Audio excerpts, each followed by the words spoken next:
Good afternoon. I did some shark math. A couple of years ago, I was in college living with some other marine biology people, and instead of going out and partying one night like all the other cool kids did, we decided to stay home, get drunk, and try to do the math on how many beers it would take to get a great white shark too drunk to drive. I found my people. Now I'm going to preference this, and I can't believe I even have to say this, but do not give any animal of any kind any alcohol of any kind ever. Okay, now for the fun part. I'm gonna go through this really fast because we have a lot of information to cover, so keep up the little duns. We're gonna start by saying sharks can't get drunk at all. Their bodies don't process ethanol like ours do, and they don't even have the neuron receptors to process intoxication like we do. So you just can't get a shark drunk whatsoever. And if you tried, you would just poison it and it would die. So please don't do this. But to do this, we're going to work off two assumptions. One, that their livers process alcohol exactly like ours do. And two, that we're using Coors Light, which has a 4.2% alcohol by volume. And we're using Coors Light because that's what we were drinking when I did all this years ago. So to start, we're going to take an average 180-pound person, which would take about 4 Coors Lights for them to blow a 0.08 blood alcohol concentration and be too drunk to drive. Now we're just going to take that and scale up, right? So an average 1,500-pound shark would take about 33 Coors Lights to do the same, okay?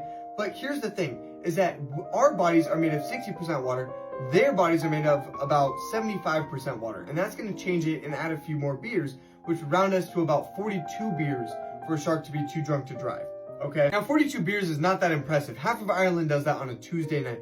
So what we're really going to do is take the Widmark equation, which is so much better at calculating blood alcohol content because it takes a lot more variables than just body weight and water percentage. And so with that one, I'm not going to walk you through all the steps because it's way too many. So you're just going to have to trust me, which you really shouldn't be doing at this point. But here we are. So that's going to be about 3,932 beers to get a great white shark too drunk to drive. Now you're at this party, you're about 4,000 beers deep, and you're ready to go home. How long is it going to take you to process this alcohol till you blow below a 0.08 blood alcohol content so that the government deems you safe to drive? It would probably take a couple of hours, maybe overnight, to process all of that beer. But you stupid, naive, ignorant little slut, you didn't take into consideration that shark livers are so much bigger than human livers and can process so much faster. Now, a human liver is about 3.3 pounds, which is about 1.8% of their body mass.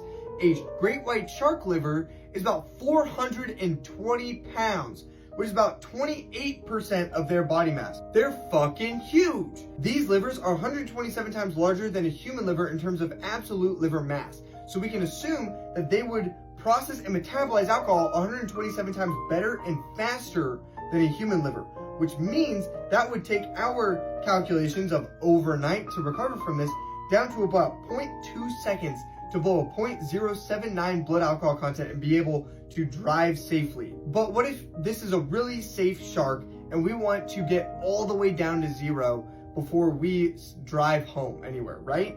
It would take 2.5 minutes. 2.5 minutes for a great white shark to metabolize about 4,000 beers. For reference, it takes a human about 5.5 hours to go from 0.08 to all the way down to 0. Yeah, happy Blackout Friday.